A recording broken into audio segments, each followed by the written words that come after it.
Assalamualaikum warahmatullahi wabarakatuh. Perkenalkan, nama saya Kukus Tio Pambudi dari Prodi Pendidikan Sejarah Universitas Negeri Semarang.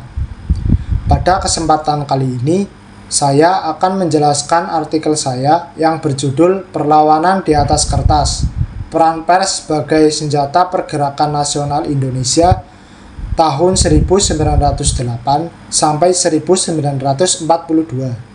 Topik ini saya angkat karena saya percaya bahwa dalam sejarah perjuangan bangsa Indonesia ada satu dimensi yang sering terlupakan, yaitu perjuangan yang tidak menggunakan senjata, tetapi menggunakan pena dan kata-kata.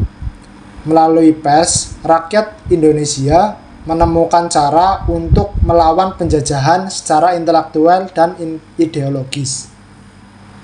Ketika kita bicara soal perlawanan terhadap kolonialisme, kebanyakan orang akan membayangkan pertempuran fisik, perjuangan bersenjata, atau demonstrasi di jalanan. Tapi sesungguhnya ada bentuk perlawanan lain yang tidak kalah kuat, yakni perlawanan melalui tulisan. Pers menjadi ruang aman atau kadang justru ruang berbahaya bagi tokoh-tokoh bangsa untuk menyuarakan pemikiran, menyebarkan gagasan kebangsaan, dan menyatukan elemen-elemen masyarakat yang tersebar di berbagai wilayah kepulauan. Pers juga menjadi alat untuk melawan wacana kolonial jika pemerintah kolonial menyebarkan narasi bahwa bangsa Indonesia adalah bangsa yang tidak mampu memerintah dirinya sendiri. Maka lewat media, kaum nasionalis membantah itu dengan tulisan yang menunjukkan bahwa bangsa ini punya harga diri dan kapasitas untuk merdeka. Penulisan artikel ini bertujuan untuk yang pertama menelusuri bagaimana media cetak menjadi alat perjuangan kaum nasionalis. Yang kedua, menyoroti peran tokoh-tokoh jurnalis dan penerbit dalam membangun kesadaran nasional. Yang ketiga, menggambarkan bagaimana kolonialisme mencoba menekan kekuatan pers, namun gagal membungkam semangat juang. Ruang lingkupnya mencakup periode 1908 sampai 1942. Dimulai dari lahirnya organisasi Budi Utomo sebagai tonggak awal pergerakan nasional hingga masuknya Jepang yang menandai akhir dominasi pers pribumi di bawah kekuasaan Belanda. Penelitian ini menggunakan pendekatan historis dengan metode kualitatif deskriptif. Data dikumpulkan dari arsip surat kabar lama, karya-karya tulis tokoh pergerakan, serta literatur sekunder dari para sejarawan. Melalui pendekatan ini, saya tidak hanya melihat fakta-fakta sejarah, tetapi juga berusaha memahami bagaimana makna dan narasi terbentuk melalui media cetak.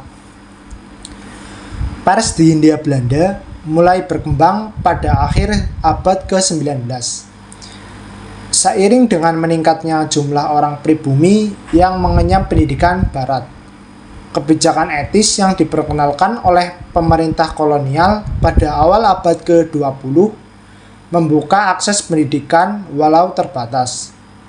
Hal ini menciptakan golongan terpelajar pribumi yang mulai sadar akan ketimpangan sosial dan ketidakadilan kolonial. Dari sanalah lahir surat kabar dan majalah yang dikelola oleh kaum Bumi Putra sendiri. Contohnya Medan Priayi yang didirikan oleh R.M. Tirto Adi Suryo, dianggap sebagai salah satu pelopor pers di Indonesia. Media cetak menjadi alat yang sangat efektif untuk menyampaikan kritik. Namun bukan hanya itu, pers juga memainkan peran besar dalam menyebarkan ide nasionalisme. Melalui tulisan-tulisan muncul kesadaran akan identitas sebagai bangsa Indonesia, menghubungkan gerakan di berbagai daerah.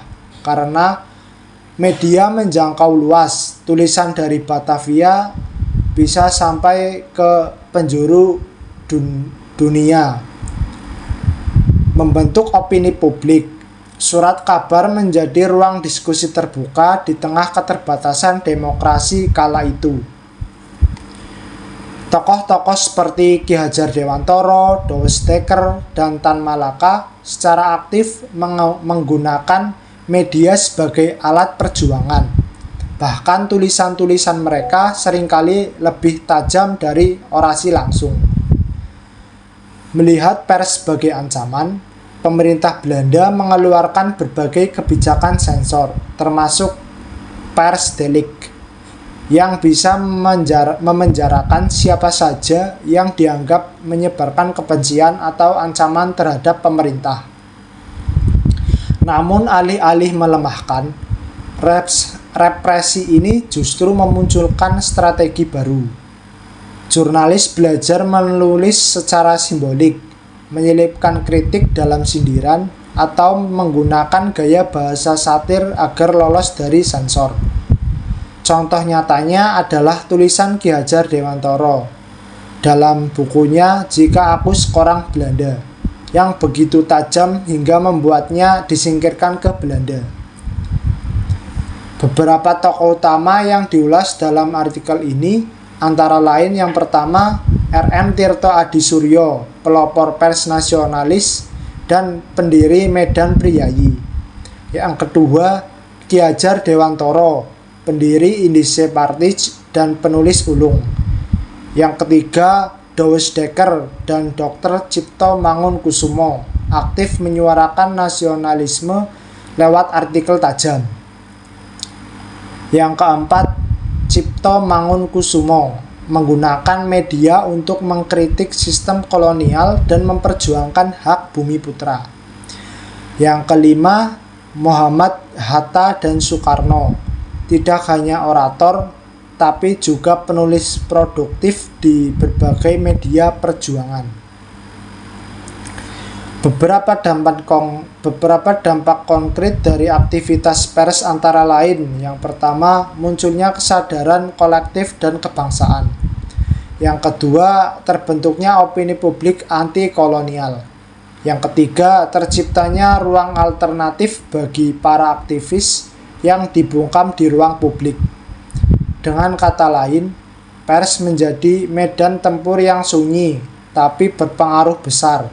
Ia membentuk opini, menyatukan gagasan, dan memberi suara bagi yang dibungkam. Kesimpulannya, pers bukan hanya pelengkap perjuangan nasional. Ia adalah senjata yang tidak menumpahkan darah, tetapi menanamkan kesadaran. Ia menciptakan narasi tandingan terhadap kolonialisme dan membuka jalan bagi lahirnya gerakan nasional yang lebih solid dan terorganisir. Tulisan-tulisan masa itu mungkin tampak sederhana, tapi daya ledaknya luar biasa. Apa yang bisa kita pelajari dari artikel ini? Bahwa kekuatan kata dan media tetap relevan hingga kini.